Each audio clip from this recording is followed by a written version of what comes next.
Bien le bonjour et bienvenue dans cette nouvelle vidéo.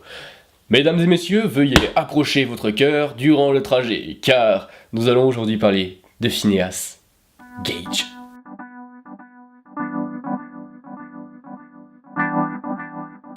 Cet homme peut vous paraître en effet totalement banal. En même temps, c'est juste un contremaître de chemin de fer, c'est-à-dire qu'il répare les petits problèmes qu'il y a par-ci par-là, il construit des chemins de fer, enfin bref, un homme totalement normal, vivant au XVIIIe siècle. Ah non, finalement c'est pas un type totalement banal. 13 septembre 1848. Journée normale pour Phineas, il va se lever, aller aux toilettes, prendre un petit déj, se laver les dents, aller au boulot, enfin bref, normal quoi. Il est en train ce jour-là de bourrer un rocher de poudre, mais pas de poudre, non, de poudre à canon.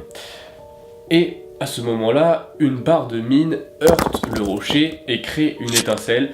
Vous imaginez bien la suite, voilà, fin de l'histoire, explosion et... Ah non, je crois que vous vous trompez là. Cette barre de mine qui a frotté le rocher mesure plus d'1 mètre et pèse plus de 6 kg avec un diamètre de 3 cm.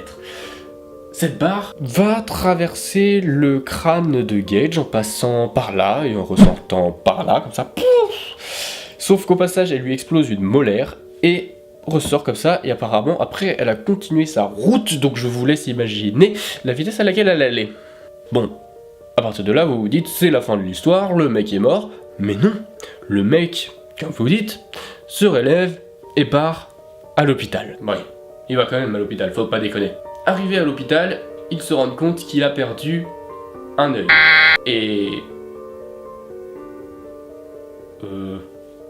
Pareil, c'est tout en fait. Il a juste perdu un œil. Phineas, n'étant pas spécialement handicapé par la perte de cet œil, retourne au travail les jours suivants, jusqu'à temps qu'il se fasse totalement virer. Parce que cet homme, qui était, avant l'accident, totalement sympathique, un ouvrier comme les autres, devient très désagréable, n'arrive plus à l'heure, plus rien ne va au niveau mental.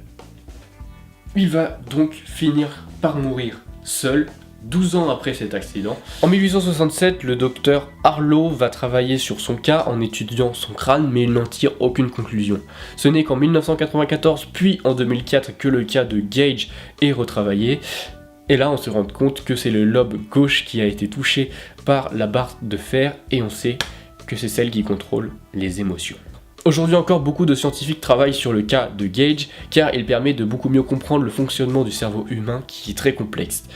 Je sais aussi que des étudiants en médecine travaillent sur ce cas-là. Après, certains pensent que toutes ces histoires de Gage sont fausses, qu'il a pris une barre en effet dans le crâne, car ça, quand on voit le crâne, c'est difficilement niable qu'il a pris une barre, vu la taille du trou qu'il a dans le crâne, putain. Mais certains pensent qu'il n'y aurait eu aucun effet secondaire et que toutes ces histoires ont été racontées en plus après pour créer un mythe autour de Gage. Voilà, je vous laisse ici pour cette vidéo, j'espère qu'elle vous a plu. Moi je vous dis à bientôt pour de nouvelles vidéos de méquier ou d'autres choses.